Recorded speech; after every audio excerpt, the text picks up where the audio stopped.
I pretty much take care of 4 ladies who live here in the house. I help them in all their personal needs, like cooking, bathing, toileting, grocery shopping, budgeting, doing all sorts of things just to help them in their daily life. I pass meds for all the ladies. I work from 2 p.m. to 10 p.m., so I do that 2 times. That takes about probably an hour both times to get all of them their medication. I'm part of a team that works in this house with 3 guys. We have to do almost everything for them, to a degree. But by the same token, too, we're still trying to teach them to do certain things. On my shift, which is 3rd shift, overnight, I work from 10:30 at night until 8:30 in the morning. My duties include general cleanup and preparing the meal for the next night. About 5:30 in the morning, that's when I start waking the guys up, getting them moving. Then I get them showered, clean their rooms, change the linen. By 7 o'clock, my partner comes in and she starts fixing breakfast. You never know what you're going to come across in the mornings. I help get them ready for work, get them dressed, get their hygiene done, shaved, teeth brushed, dressed for work.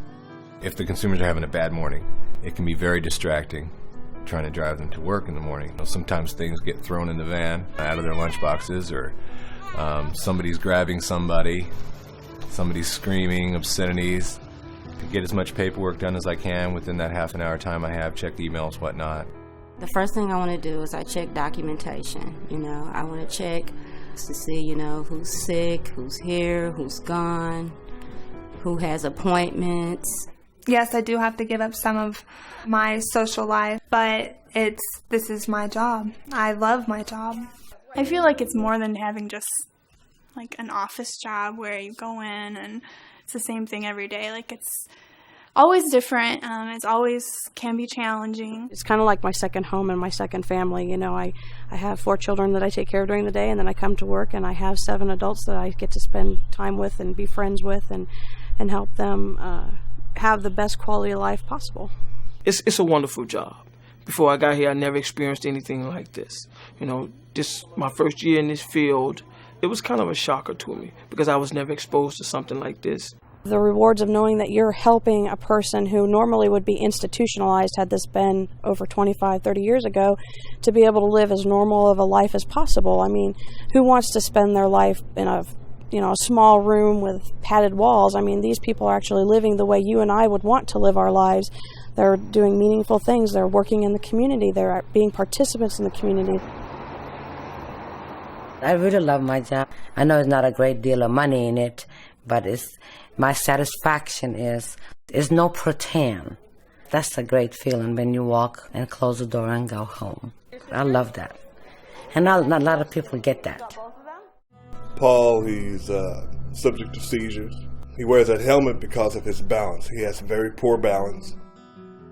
Paul can be aggressive. There are times he will not be cooperative. So it requires a lot of tolerance and patience, especially when he starts to hit you, because he will knock your block off. So it's being aware of what his disabilities are, but also you have to be cautious of your own personal safety. Dealing with challenging behaviors is just a part of the job. Without patience, you're not going to get very far. There's going to be a quick burnout rate for you because a lot of people come in thinking they're going to change everybody, and not everybody can be changed. You realize it's not about you at all. It's about the clients. When people get frustrated and they don't know what other way to express themselves, it might be screaming, it might be throwing something, it might be biting you, it might be just you sitting there talking to them, trying to help them calm down, but they're hitting you in the process. Sometimes it's because of communication deficits. Could be to get your attention, or they're in distress. Sometimes they do it because they're not feeling well and you don't know that, because they don't know how to relay it to you. It will definitely test you on a daily basis. And I'm tested every day. There's charts that I look at when I pass their meds that I check off every medication as I'm giving it to them. It's usually not stressful because we have nurses that help make it very routine and they do training with us. But at times, if there's some kind of mistake, or there's someone maybe a shift before me made a mistake, and let's say the medication is missing or something happens, it can be stressful then. I work with a number of folks that, as they've aged, they've developed other health-related issues, Alzheimer's being one. It is hard to see deteriorations. People who are interested in working in direct support with individuals need to be dependable. They need to be reliable. They need to have strengths that can get them through the day, because sometimes this job can be very, very challenging, and it can test your skills, it can test your nerves, and you've got to be able to be strong through a lot of that. If you don't have the patience for this, please do not attempt to come in this field. It can get to a person, it can get to them very easily. You have to have patience. First of all, I think I want somebody that really cares about people, that is a people person or likes people. I want a person with some sense of humor and who treats people with respect and is courteous, because that's how I would expect to treat them. You have to always give them their dignity and respect them. We have a wide variety of trainings that we do to make sure that everyone that's supported in the program is safe at all times. Their jobs are not easy.